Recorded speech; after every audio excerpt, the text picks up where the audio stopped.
Bonjour à toutes et à tous et bienvenue à cette nouvelle vidéo. Content de vous retrouver. Le sujet de cette vidéo concerne la métaphysique, c'est-à-dire la métaphysique de Platon et la métaphysique d'Aristote.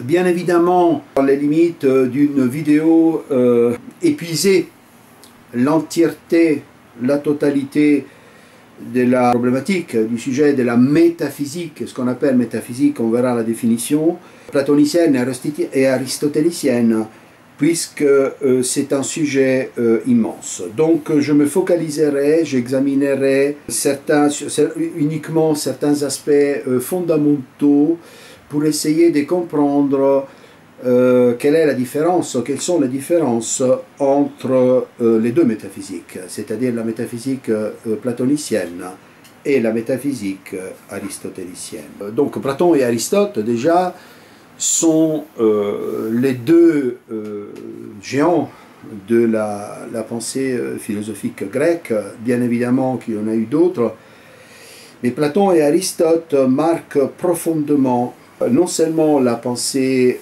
philosophique grecque, mais ont marqué jusqu'à nos jours très profondément la philosophie. Au point que on a affirmé, certains ont affirmé, que la philosophie est métaphysique. Alors, les concepts de métaphysique nés, on peut dire par hasard, puisque le terme métaphysique naît se forme avec Aristote, mais Aristote n'a jamais utilisé ce terme de métaphysique parce qu'il parlait de philosophie première. Donc méta, ta, physica en grec veut dire au-delà des choses physiques. La question de la réflexion philosophique sur la possibilité, l'interrogation fondamentale de réfléchir, de savoir s'il y a quelque chose au-delà du monde apparent, c'est-à-dire des apparences. Quelque chose d'invisible. Donc quelque chose d'invisible ne veut pas dire qu'il n'existe pas. Ce terme donc sera lié, donc l'ouvrage, j'ouvre une petite parenthèse, l'ouvrage d'Aristote qui s'appelle Métaphysique ne s'intitulait pas comme ça. C'est dû à une organisation après sa mort de livres qui composent cet ouvrage appelé Métaphysique, que a été faite successivement après la mort d'Aristote et qui était appelée métaphysique parce que après les livres où Aristote examinait la physique venant du grec physis, c'est-à-dire la nature, la puissance créatrice de la nature et de l'univers, Aristote parle de choses qui sont au-delà de la nature, au-delà de la physique. Pour métaphysique, on entend la recherche des principes premiers, du principe ou des principes premiers, c'est-à-dire des causes universelles et nécessaires, des causes donc universelles qui sont à l'origine du tout, donc de tout ce qui existe, et donc pour les Grecs, le cosmos. Cosmos veut dire univers, ça veut dire littéralement ordre, et donc la nature, le cosmos et donc l'univers sont quelque chose de ordonné, de réglé par des lois. Parce que ce sujet de la métaphysique renvoie à la question fondamentale que j'ai examinée dans une autre vidéo intitulée « Qu'est-ce que la philosophie ?» Donc ça rentre dans le discours, dans les travaux intellectuels d'essayer de comprendre qu'est-ce que la philosophie qui est caractérisée par la recherche des principes premiers, des principes universels. Or, cette recherche des principes universels, des principes donc qui règlent le tout, donc l'univers, est présente soit en Platon, soit en Aristote. Mais c'est une caractéristique non seulement de Platon ou d'Aristote, mais de la philosophie en tant que telle, qui est un effort de réflexion de comprendre s'il y a quelque chose au-delà des apparences, c'est-à-dire apparence de ce qui apparaît, de ce qui est. Donc en grec, on l'appelle phenomenon, c'est-à-dire le phénomène. Le phénomène, c'est ce qui apparaît. Donc les étangs, avec terme philosophique, ce qui est. Ou alors l'être. Par exemple, l'univers, voilà, le fait que universum en latin vient du latin, donc unus, et du verbe vertere qui veut dire tourner, se diriger. L'univers est un et donc qui se tourne. De la multiplicité des choses existantes dans l'univers font un. Donc, c'est-à-dire toutes les parties de l'univers font l'univers, et donc, mais le tout précède toutes les parties qui constituent l'univers. Donc la philosophie, je vous renvoie encore une fois à la vidéo sur qu'est-ce que la philosophie, renvoie immédiatement à une réflexion sur le monde, donc sur l'univers, sur le cosmos, et à la recherche de la vérité, à la recherche cause fondamentale et nécessaire qui donne origine à tout ce qui existe. Pour revenir à Platon, donc nous allons voir, bien évidemment je ne peux pas tout traiter comme je disais tout à l'heure, en comparaison entre ces deux géants de la pensée philosophique grecque, pas seulement de la philosophie grecque, mais de l'entière philosophie, de toute la philosophie jusqu'à nos jours, une comparaison entre la pensée de Platon et d'Aristote, seulement sur certains sujets absolument fondamentaux pour pouvoir comprendre quelle approche, plus qu'une approche, quelle philosophie, quelle réflexion rationnelle, quelle pensée rationnelle a été développée par ces deux grands philosophes. Platon, donc je ne veux pas faire la biographie de Platon, mais né en 427 et meurt en 347 avant Jésus-Christ, comme beaucoup d'entre vous le savent déjà, ses écrits sont caractérisés essentiellement par des dialogues, mais il y a des lettres, il y a aussi d'autres écrits, mais essentiellement ce sont les dialogues.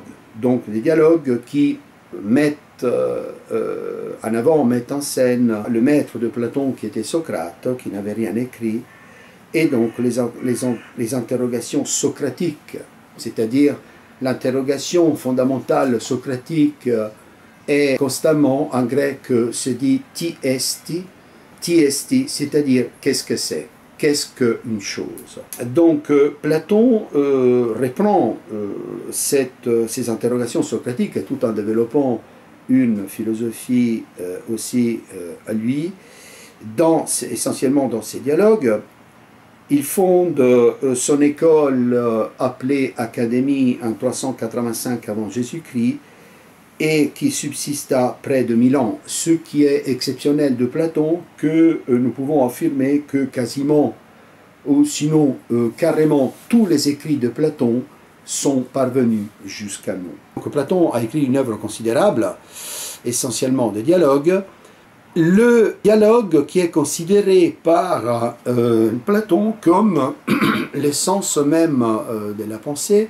La philosophie est recherche de la vérité, et la recherche de la vérité pour Platon, comme pour Socrate, se fait uniquement par la dialectique. Dialegein, dialogon, veut dire à travers la parole, à travers la conversation, à travers la discussion, et à travers la discussion, on essaye de s'approcher de plus en plus à la vérité. Et comme disait le philosophe Whitehead, les savants Whitehead, toute la philosophie, je le cite, toute la philosophie occidentale n'est que des notes au bas de page de Platon. Donc Platon, même Aristote, qui est immensement, c'est un philosophe immense d'une importance extraordinaire, nous n'aurions pas eu Aristote, qui d'ailleurs avait été pendant 20 ans l'élève de Platon, nous n'aurions pas eu Aristote sans Platon, même si Aristote prend les distances et conteste une bonne partie de la philosophie platonicienne.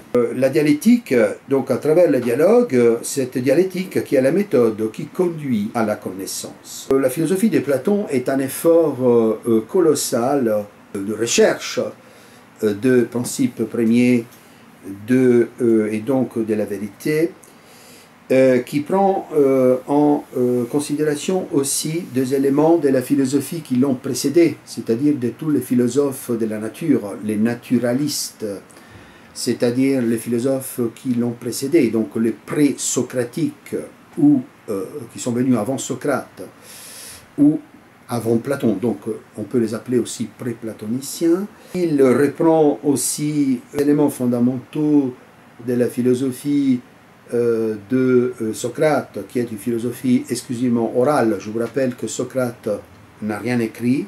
Il y a une élaboration aussi d'une philosophie platonicienne. Donc c'est un effort énorme, colossal, une synthèse colossale d'une pensée déjà très vaste de l'époque. Pour maintenant rentrer un peu plus dans le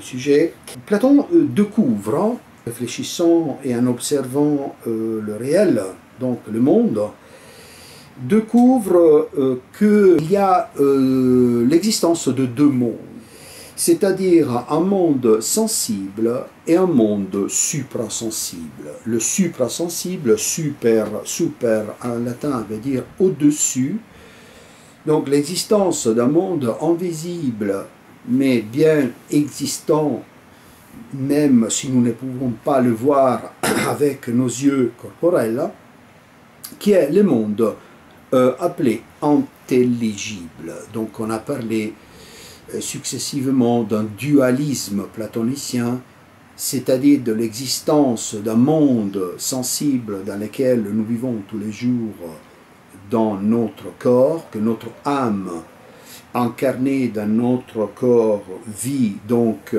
et qui vit sensiblement dans le réel, donc dans le monde matériel, donc dans lequel nous vivons tous les jours, et l'existence d'un monde intelligible qui est un monde spirituel. Ce qui est très intéressant, c'est que Platon appelle, avec une métaphore, les appelle aussi la première navigation et la deuxième navigation. Alors, qu'est-ce que ça veut dire? La première navigation, c'est que nous naviguons dans les mondes, c'est une métaphore évidemment, nous naviguons dans les mondes sensibles.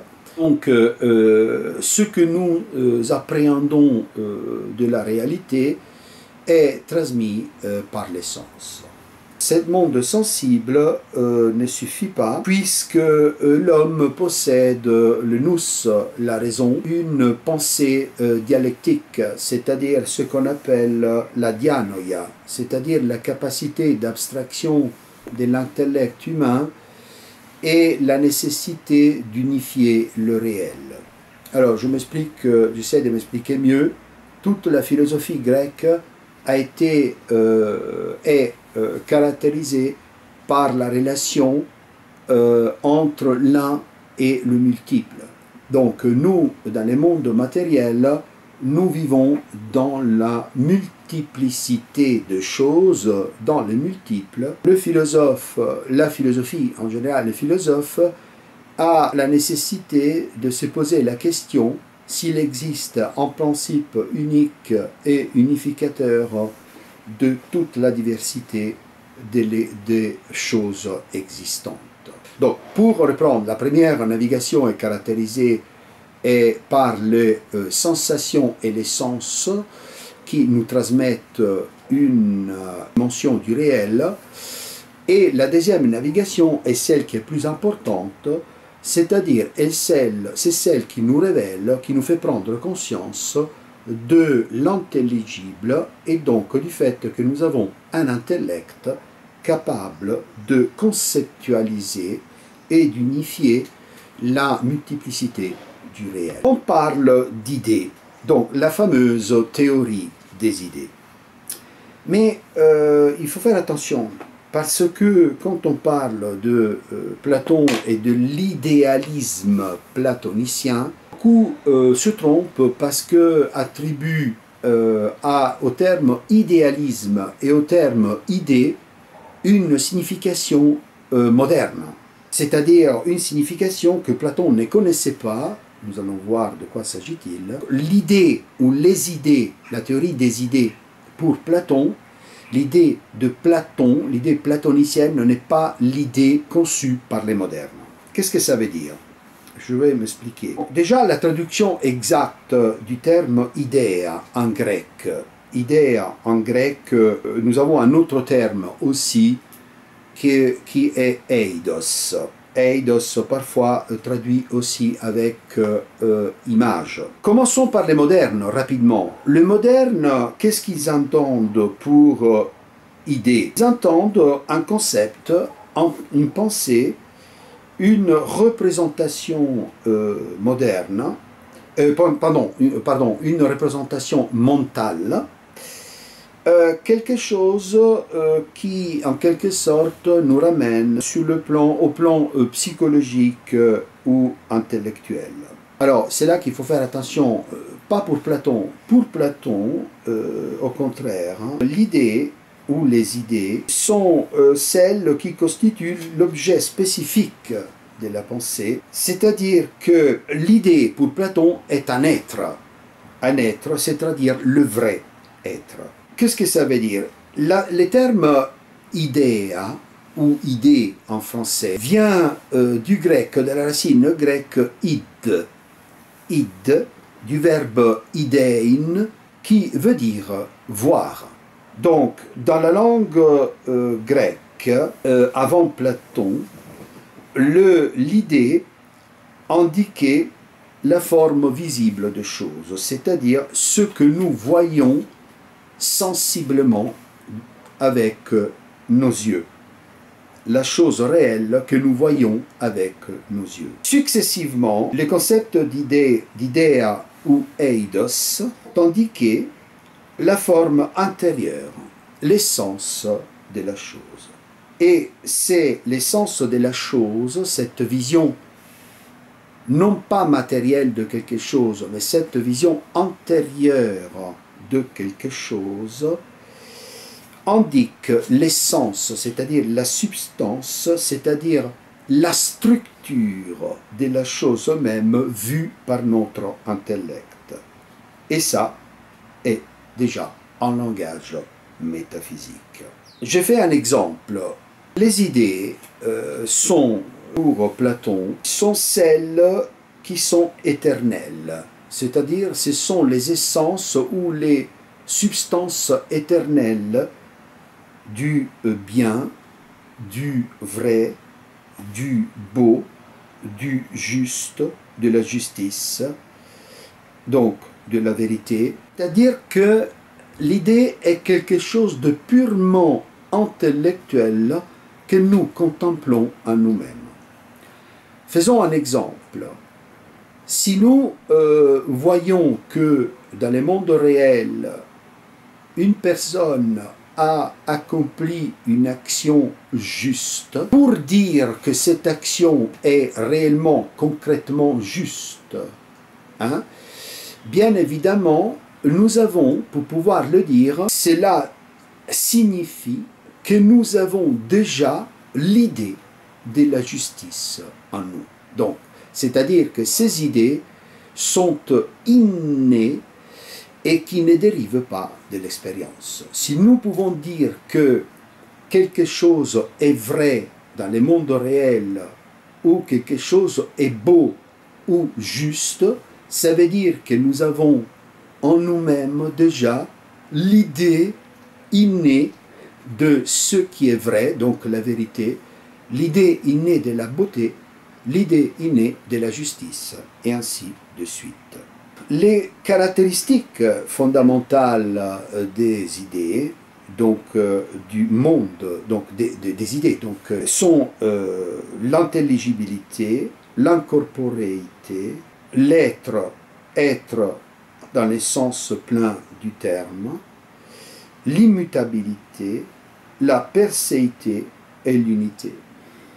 Donc l'intelligibilité, c'est-à-dire que l'idée, c'est-à-dire l'idée, par exemple, de la beauté, est par excellence objet de l'intellect et qui peut être saisi seulement par l'intellect. Donc, ça veut dire que on ne se réfère pas à quelque chose, à un objet matériel qui est beau, oui on peut le dire, mais pour dire que quelque chose est beau, nous avons déjà en nous-mêmes cette idée de la beauté ou de la justice, etc.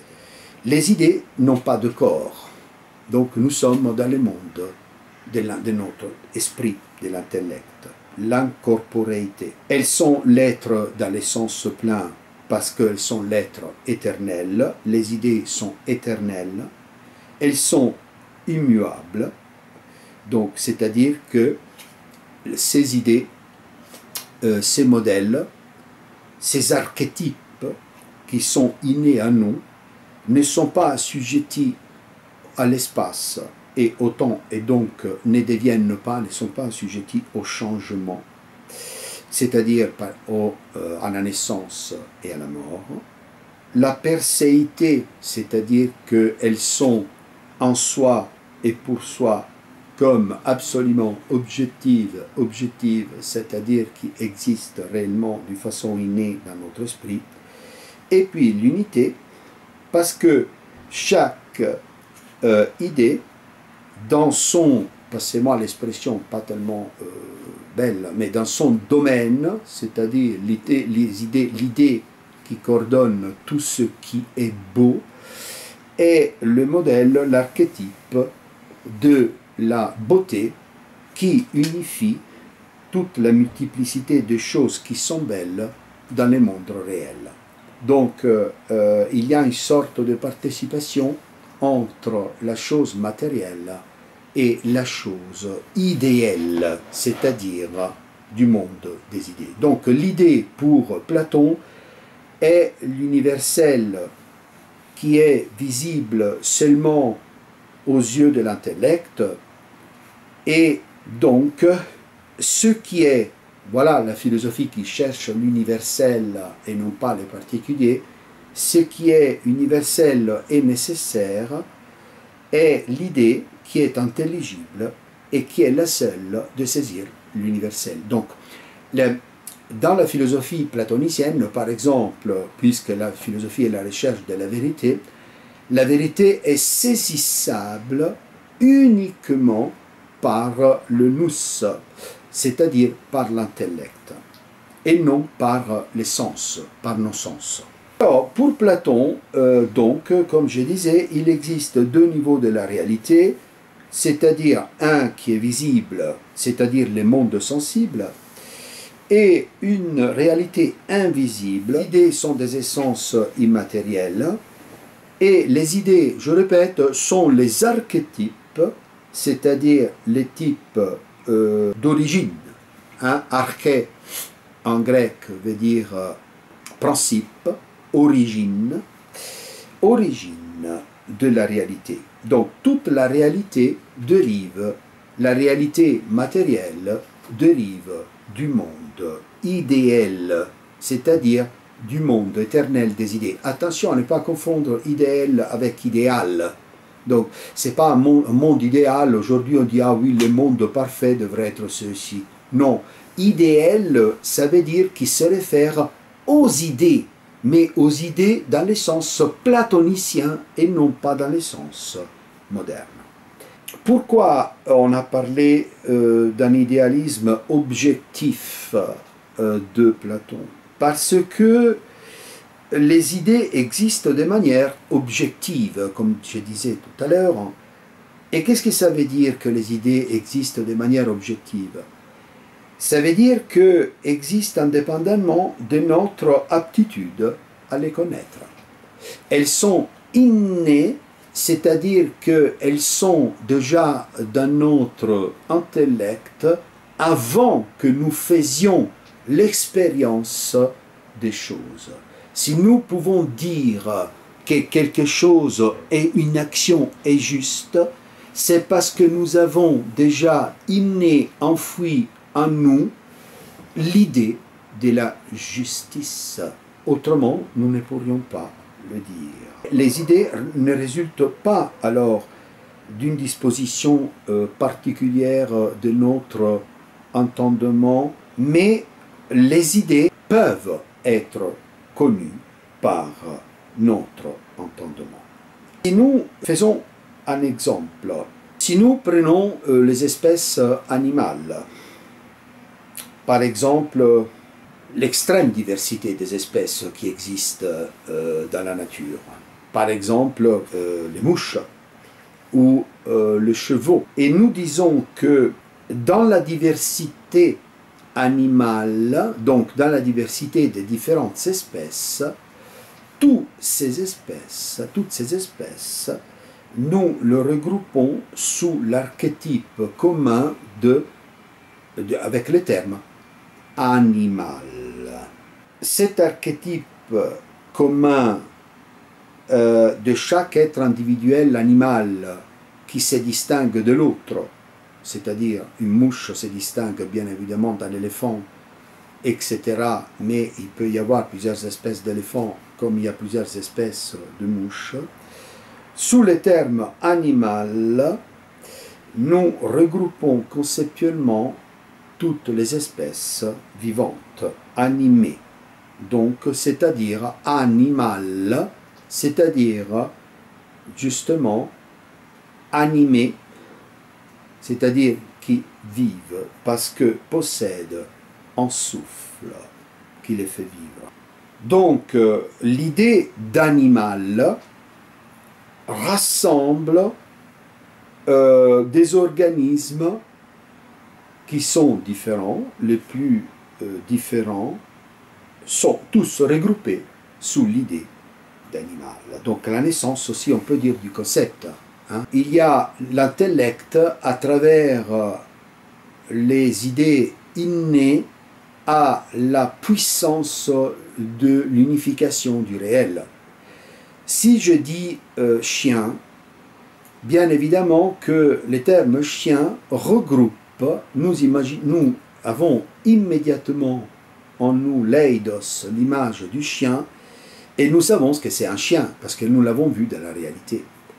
Donc, l'intellect humain procède par idée, procède par concept. Donc, si nous devions commencer à faire la liste de toutes les espèces animales à chaque fois que nous parlons, nous n'en finirions plus. Donc, bien évidemment, on peut demander à la personne quel chien, quelle race de chien, alors là, quelle espèce, type particulier d'espèce animale, alors on peut rentrer dans les détails. Mais nous avons déjà en nous l'idée, l'archétype de animal chien qui regroupe, qui unifie dans notre intellect toutes les espèces différentes toutes les races différentes de chiens. Et ceci est possible de le faire seulement à travers l'intellect. Donc, c'est-à-dire que les sens se limitent, les sens ou les sensations, à l'expérience particulière et ne peuvent pas universaliser l'expérience qui est faite. J'insiste sur ça, on passera à Aristote après. Attention à ne pas, aujourd'hui on dit « Ah, mais c'est un platonicien, c'est quelqu'un d'abstrait, c'est un songe, c'est un rêve. » Non, l'idéalisme platonicien n'est pas un songe, mais veut dire la vision, signifie la vision antérieure de l'idée, et la vision intérieure de l'idée signifie l'universel. C'est-à-dire que, je répète, pour dire que quelque chose est beau, quelque chose de particulier dans le monde sensible est beau, nous devons avoir, selon Platon, déjà en nous, mais non pas construit par nous, mais déjà en nous, d'une façon innée, l'idée de la beauté. Les idées se situent entre le sujet qui est l'homme et l'objet. Les idées sont aussi dans les choses. Qu'est-ce que ça veut dire que pour Platon, les idées sont aussi dans les choses? Ça veut dire que le monde sensible n'est qu'une copie de ces archétypes éternels, immuables, qui sont les idées. Donc le monde sensible n'est qu'une copie des idées, c'est-à-dire les idées sont les modèles de tout ce qui existe. Donc tout ce qui existe réellement dans le monde sensible ne sont que des copies de ce qui existe comme forme absolue dans le monde transcendant. Pour Platon, la connaissance mathématique est fondamentale. Vous savez qu'il y a la célèbre phrase qui était écrite à l'entrée de son école, l'Académie. Nul avait le droit de suivre l'enseignement, les enseignements de Platon s'il ne connaissait pas la géométrie, s'il ne connaissait pas la géométrie et donc les mathématiques. Donc les mathématiques, la connaissance mathématique est fondamentale pour Platon, mais ne satisfait pas notre recherche de la vérité parce que la connaissance mathématique se fonde sur des hypothèses, c'est-à-dire sur des postulats, des axiomes qui sont non démontrés et ou non démontrables que nous considérons pour vrais, mais ça ne suffit pas, c'est-à-dire que la vraie connaissance pour Platon est la connaissance anhypothétique, c'est-à-dire an en grec indique la négation, c'est-à-dire la connaissance non hypothétique, c'est-à-dire la connaissance philosophique. Et qu'est-ce que ça veut dire que la connaissance philosophique est anhypothétique? C'est que la connaissance philosophique est supérieure à la connaissance mathématique. Hypothétique veut dire quelque chose qui ne dépend d'aucun principe antérieur, et donc ce qui est absolument premier. Et donc la connaissance philosophique va au-delà de la connaissance mathématique et se dirige vers le summum, les modèles de modèles, qui est l'idée du bien, que vous savez, métaphoriquement est représentée par Platon par le soleil. Vous savez, dans les mythes de la caverne. Et, le bien, l'idée du bien, certains disent Dieu, est l'idée suprême qui regroupe toutes les autres idées, par exemple l'idée de justice, l'idée de courage, l'idée de beauté, l'idée d'animalité. Donc, c'est-à-dire que ces modèles archétypes sont eux aussi unifiés, regroupés dans un modèle unique qui est l'un, c'est-à-dire l'idée du bien, qui est l'idée suprême, qui est encore au-dessus des autres idées éternelles, et qui sont métaphoriquement représentées par Platon, selon Platon, par le soleil. Le bien est l'idée des idées. Donc c'est l'idée suprême. On pourrait l'appeler Dieu, par exemple. Donc la structure des idées est une structure ontologique. Ontos indique ce qui existe. Donc la structure du monde sensible a une structure ontologique parce que renvoie en tant que copie à la structure objective, vraie, réelle, mais invisible des idées. La structure de la connaissance, qui est celle des idées vers laquelle l'homme doit se diriger, est aussi une structure morale. C'est-à-dire que l'idée a une valeur morale. Si on parle de l'idée de bien et de l'idée d'éthique, de l'idée de justice. Bien évidemment, l'archétype, l'idée archétype du bien, c'est-à-dire de la justice, acquiert une valeur morale. Donc, cette théorie des idées, l'idée est quelque chose au même temps qui unifie le réel, mais en même temps qui a une valeur morale. La raison pour Platon, l'intellect pour Platon est extrêmement puissant, et outre avoir la capacité de connaître, a une capacité morale. Donc, à savoir que ce qui est fondamental pour Platon, c'est que la connaissance du réel est strictement liée aussi à une valeur morale. Donc la connaissance n'est pas un empilement de connaissances stériles, mais la connaissance est la recherche de la vérité, l'effort de rechercher à nous ces idées éternelles qui sont dans notre âme et que l'âme a oublié quand elle s'est incarnée. Et donc pour Platon, on parle d'intellectualisme éthique, c'est-à-dire que cette théorie des idées implique aussi une valeur éthique, une valeur morale. Et pourquoi je dis cela? Parce que pour Platon, la morale est une affaire de savoir et non de sentiment. Donc le philosophe, en tant qu'individu qui essaye de chercher l'universel, de s'efforcer de vivre moralement, c'est-à-dire de faire le bien et non pas le mal, doit savoir, c'est-à-dire doit connaître ce qui est bien. Ce n'est pas une affaire de sentiments. Or, le méchant sont ceux qui se trompent sur la nature du bien.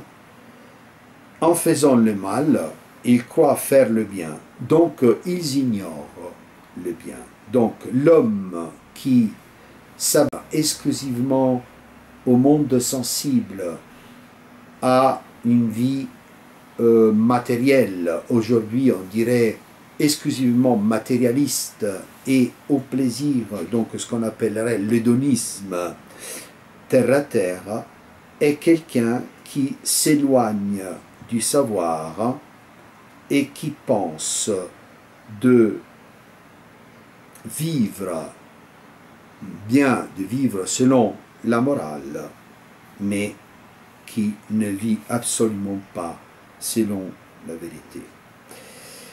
Donc, la théorie du bien, c'est-à-dire de l'idée du bien qui est les biens suprêmes, est une théorie des idées, est une théorie de la connaissance et non de la volonté du bien.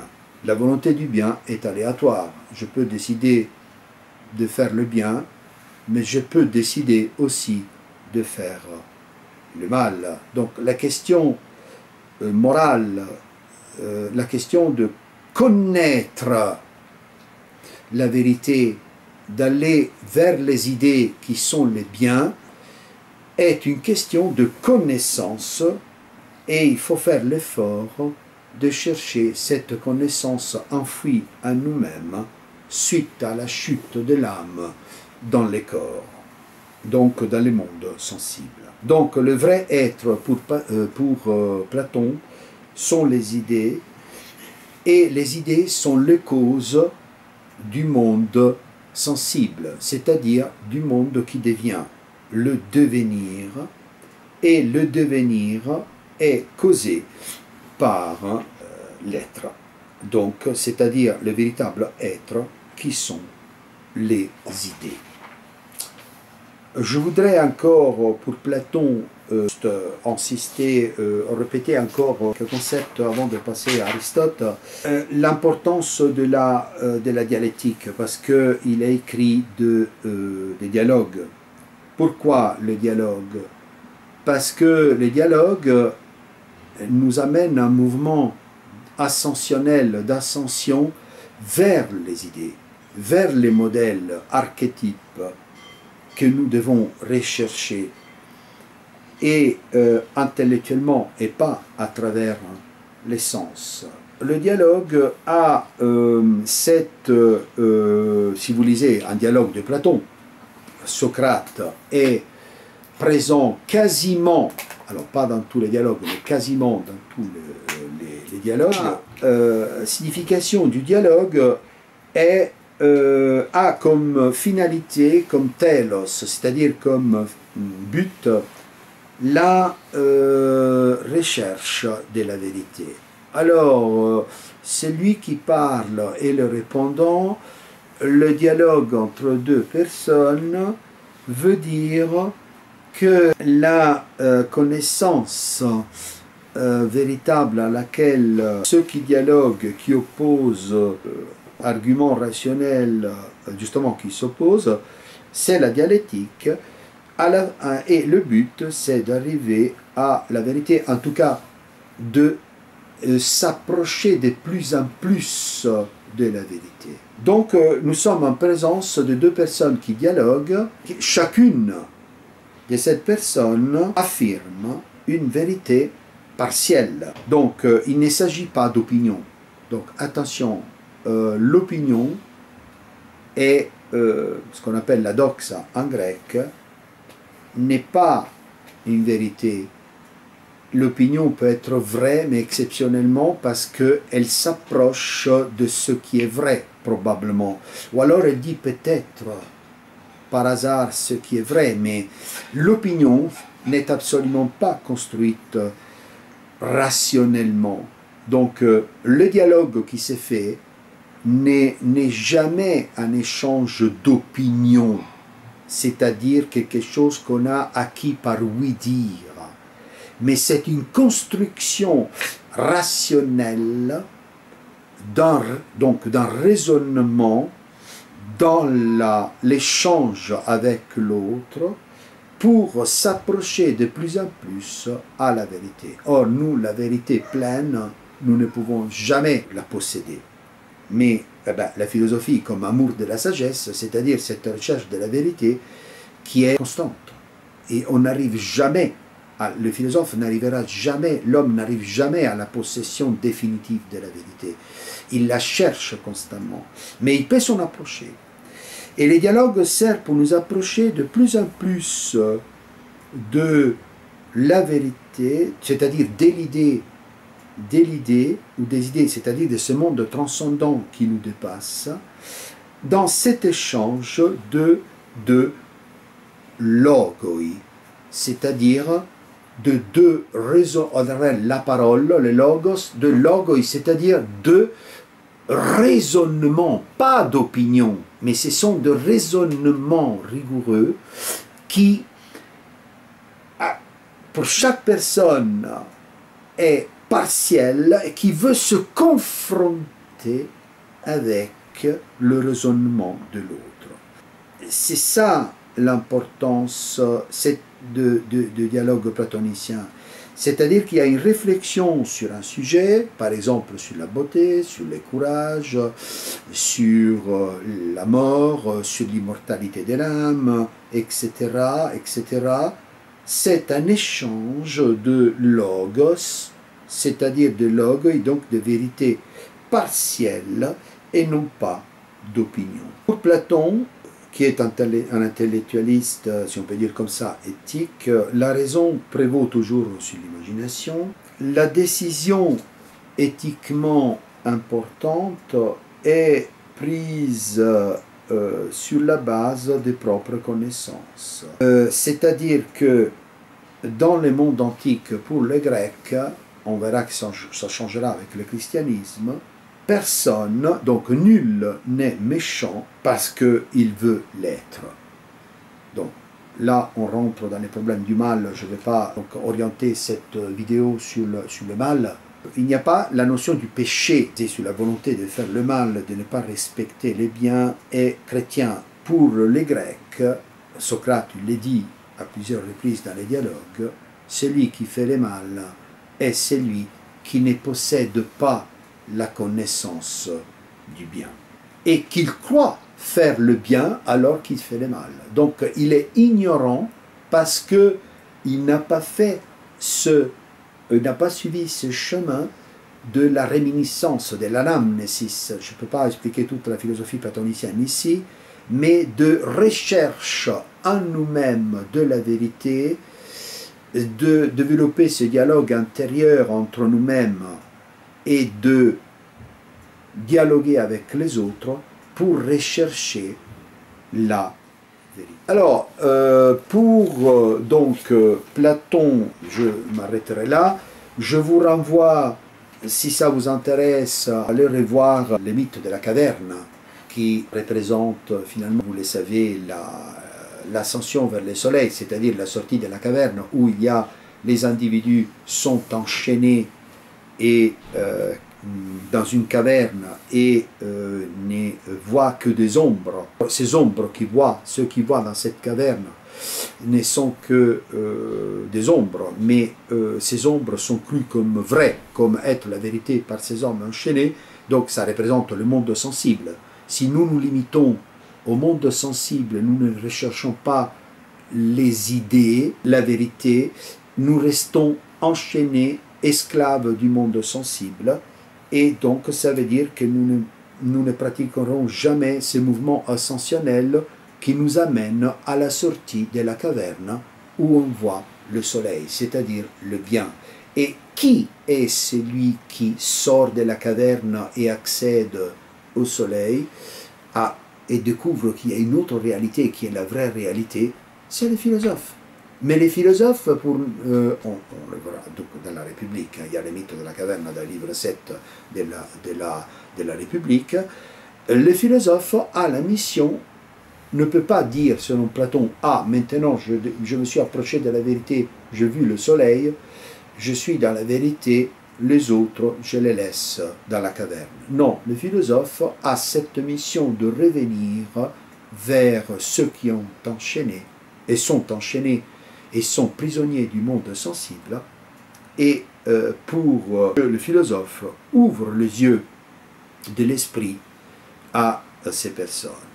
Et une des raisons pour lesquelles Socrate, la raison fondamentale, c'est que Socrate a été tué, condamné et tué par le tribunal d'Athènes, c'est justement, vous pouvez le lire dans l'Apologie de Socrate, le dialogue de Platon, cette mission du philosophe qui essaye de libérer des chaînes du monde sensible et des opinions les hommes, et les hommes l'ont rejeté et l'ont condamné à mort. Quelque part, certains ont fait en parallèle une comparaison avec le Christ, qui est venu en disant « Je suis la vie, la vérité, le chemin, la vérité et la vie », et il a été rejeté et il a été tué. Je passerai maintenant à Aristote. Aristote qui a été disciple de Platon, qui fut l'élève donc de Platon pendant 20 ans. On va voir rapidement quelles sont les différences. Disons que Platon, comme Platon, il pense que la connaissance doit être la recherche des causes nécessaires et universelles de l'univers. Aristote ne partage pas la théorie des idées, c'est-à-dire tout ce que nous avons dit jusqu'à présent est critiqué, voire contesté par Aristote, qui fondera sa propre école, le lycée. D'ailleurs, encore de nos jours, nous avons dans plusieurs États un système scolaire qui prévoit donc, justement l'existence du lycée. Et le lycée, cette école aristotélicienne, fut fondée justement par Aristote. Aristote fut donc d'abord platonicien, mais il s'oppose à un certain moment à son maître, c'est-à-dire à Platon, parce que La méthode de la recherche de la vérité d'Aristote n'est pas la même. C'est-à-dire que la méthode aristotélicienne de la compréhension du réel, de la réalité, est une méthode empirique. C'est-à-dire que empirique, ça veut dire que la recherche de la vérité s'est fait selon un principe d'induction, inductif et non pas déductif comme pour Platon, grosso modo. Pour donc Aristote, il faut suivre les enseignements de l'expérience pour découvrir les principes qui régissent le réel. Donc, au lieu de partir critique la théorie des idées, voilà la métaphysique aristotélicienne, dite en deux mots. Nous n'avons pas le temps ici de cet immense Aristote, donc j'essaye d'aller vraiment à l'essentiel, l'essentiel de l'essentiel. Le point de départ d'Aristote n'est pas le même pour une métaphysique, c'est-à-dire pour la recherche des principes premiers qui régissent l'existence de l'univers et de l'homme, pour comprendre quel est l'arché, c'est-à-dire le principe, pas les commencements dans les sens chronologiques, mais les principes, c'est-à-dire comme la source originaire, d'où tout est venu. Or, la méthode aristotélicienne ne part pas des idées, mais elle part de l'expérience. Donc, du particulier pour remonter vers l'universel, pour justement découvrir quels sont les principes qui régissent le tout, c'est-à-dire l'univers, c'est-à-dire ce qui se dirige vers le un, non pas la multiplicité, mais qui regroupe, qui résume tout ce qui existe en lui-même. Aristote refuse d'admettre l'existence d'un monde séparé, intelligible. Pour Platon, nous avons vu qu'il y avait un monde intelligible séparé du monde sensible. Aristote rejette cette théorie platonicienne. Donc, Aristote se sépare de Platon et il critique les idées, la théorie des idées de Platon en disant, je le cite, « Les idées, donc dit Aristote, ne sont plus d'aucun secours pour la science des autres êtres, ni pour expliquer leur existence, car elles ne sont du moins pas immanentes aux choses participantes. » Ici, il y a la différence la plus importante qui sépare Aristote, disciple de Platon, qui le sépare de son maître, donc Platon. Aristote, il veut aller au-delà du dualisme platonicien, c'est-à-dire de la séparation entre le monde sensible et le monde des idées, le monde suprasensible. Donc, il veut aller au-delà du dualisme entre l'idée et l'objet réel, ce qui nécessite, selon Aristote, que la substance des choses ne sont pas les idées, mais la substance des choses, l'essence des choses, est immanente. Immanente, ça veut dire est déjà dans la chose sensible, réelle. Or, la substance, en grec, ousia, ça a été traduit par le terme latin substantia, c'est-à-dire en latin substare veut dire être en dessous, veut dire c'est ce qui constitue profondément la chose elle-même. Dans la philosophie aristotélicienne, j'ouvre une petite parenthèse, allez voir, vous l'avez sûrement vu, le fameux tableau de Raphaël, peint vers 1510, qui s'appelle l'école d'Athènes. Et il y a plusieurs philosophes, et au centre, et Raphaël résume parfaitement dans ce tableau la position, la doctrine philosophique d'Aristote et de Platon. Platon indique le monde céleste des idées en indiquant vers le haut. Aristote, allez voir ce tableau si vous ne le connaissez pas, mais sûrement vous l'avez vu, ou alors allez le revoir. Aristote indique le monde terrestre du devenir. Donc vous voyez la différence de deux philosophies. Vers le haut, le monde des idées, le monde suprasensible, où chercher la vérité. Aristote qui indique, voilà, vers le bas, la direction vers le bas, c'est-à-dire la recherche de la vérité ici, dans le monde terrestre. C'est intéressant parce que, comme je disais, le terme métaphysique, c'est un terme qui n'a jamais été utilisé par Aristote. Aristote parlait de philosophie première. Il parlait aussi de philosophie ou théologie. Hein? Donc, et puis il y avait une hiérarchie. Hein? C'est un philosophe aussi, un immense scientifique qui hiérarchise beaucoup. Et donc, en premier, la philosophie première, en second, la physique. Et donc, les grands axes, disons, de définition de la métaphysique, donc la philosophie aristotélicienne, s'articulent sur 4 points fondamentaux. Je n'ai pas le temps de les approfondir, mais comme je vous disais dans cette vidéo, j'essaye de toucher les points fondamentaux et de vous acheminer vers, de vous indiquer la direction. Après, vous pouvez approfondir par vous-même. La philosophie comme recherche de causes et des principes, premiers ou suprêmes.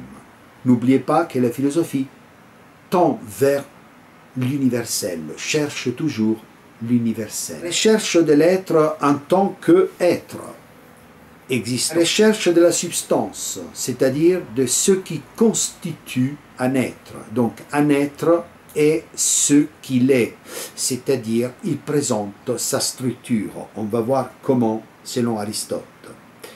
Et puis, donc, la recherche de la substance. Et puis, dernier point, la recherche de Dieu et de la substance suprasensible. Alors, ce n'est pas parce qu'Aristote indique le devenir qu'il ne parle pas de Dieu. Alors, Dieu, alors attention, ce n'est pas le Dieu chrétien, hein, ce n'est pas un Dieu créateur, hein, un Dieu qui existe, mais qui est appelé moteur immobile. C'est quelque chose qui est au-dessus et qui, justement, parce qu'il est parfait, est une substance suprasensible qui ne naît pas et ne meurt pas, et donc il est suprasensible. Alors, les distinctions, alors, le monde expliqué comment, philosophiquement, Aristote ne parle pas des idées, mais il parle de formes et de matières. C'est-à-dire que une forme, c'est quoi? Une forme est ce qui fait de la chose ce qu'elle est. La matière, c'est le support de la forme. Exemple, si le menuisier a à disposition du bois, le bois en tant que tel est la matière, et une fois que le menuisier lui donne une forme, il en fait un meuble, le bois acquiert la forme du meuble. Donc la substance pour Aristote c'est toujours cette union de forme et de matière. Le bois comme matière brute non travaillée qui devient en lit, par exemple, en lit en bois, et qui prend la forme du lit.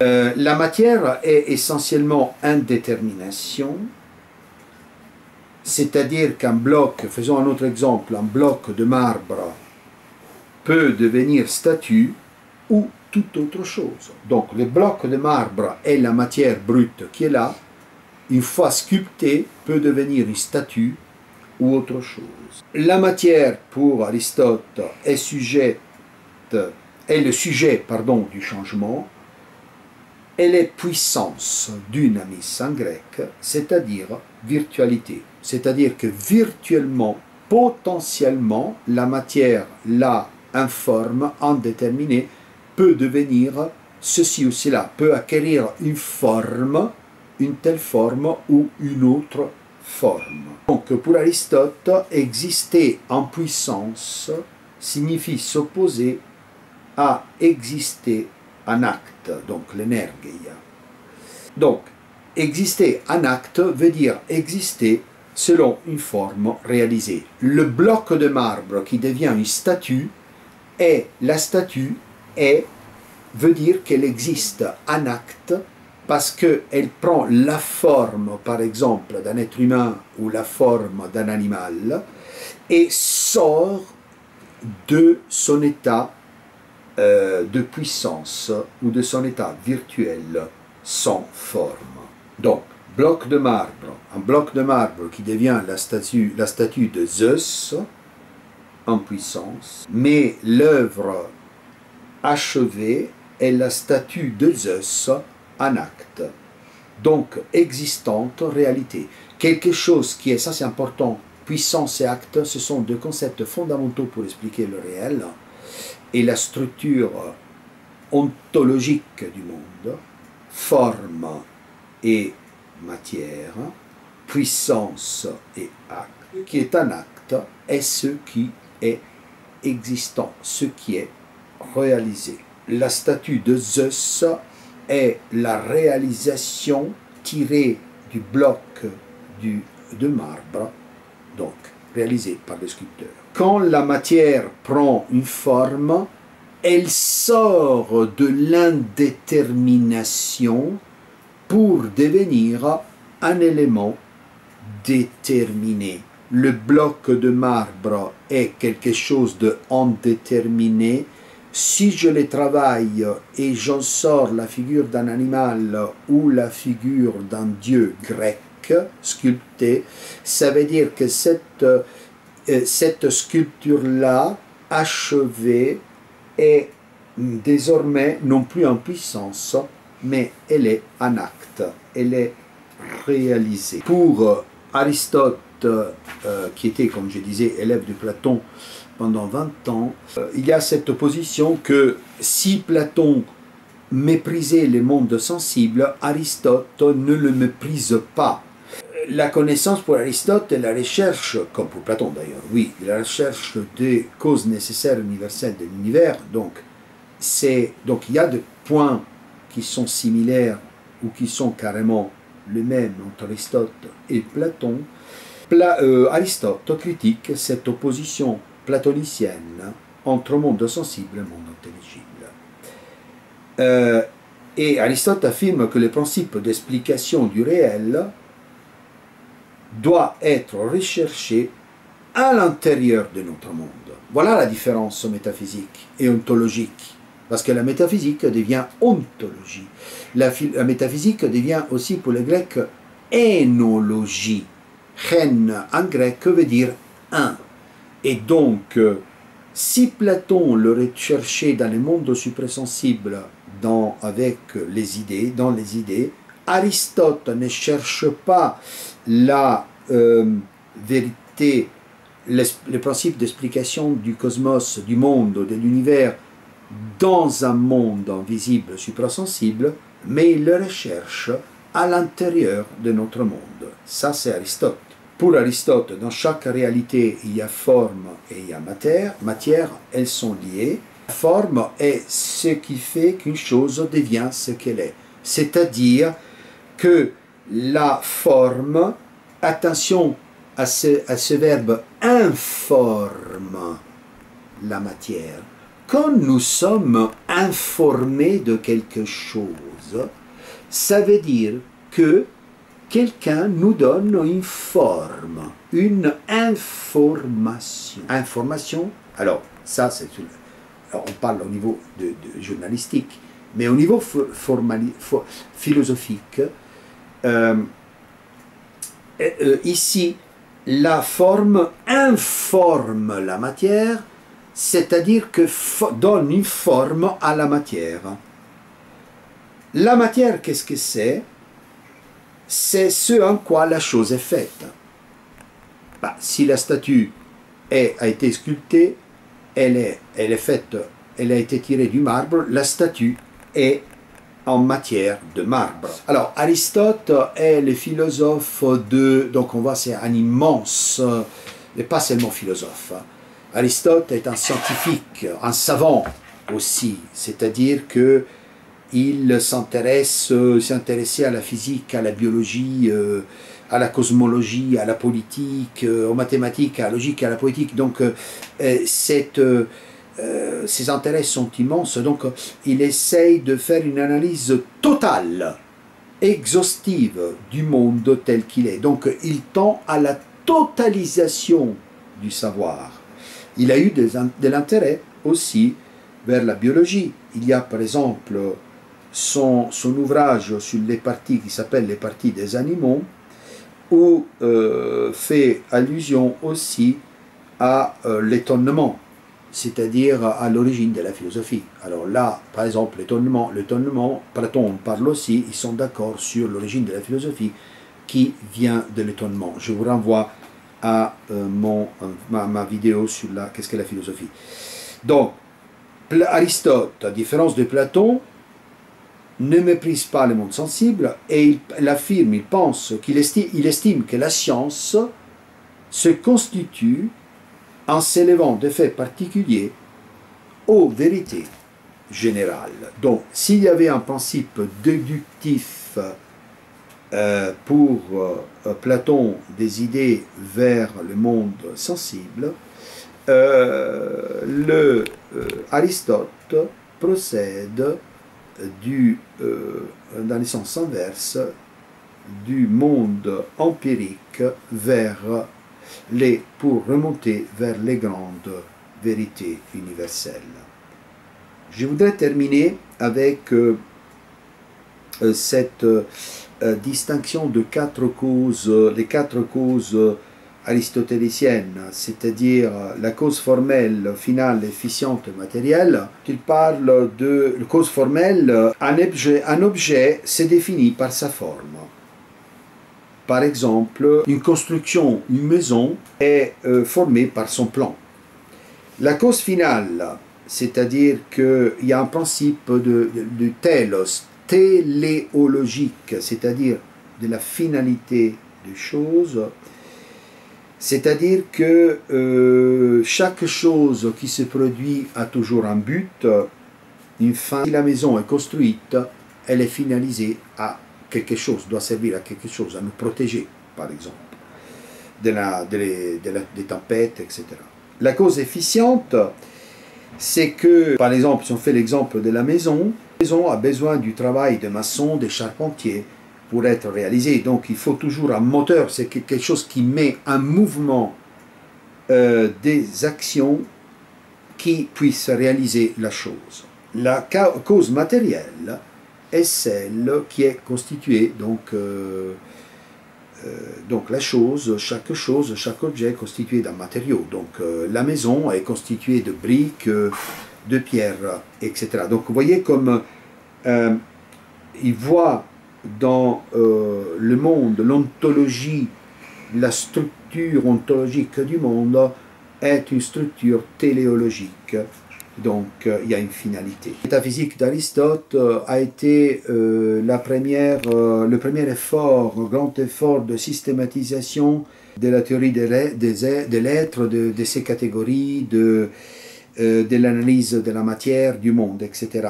Donc lire Aristote est très enrichissant parce qu'il y a cet effort gigantesque d'une systématisation de la totalité du savoir. Je vous remercie.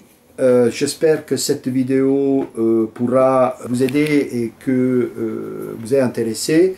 Merci de m'avoir suivi et à bientôt.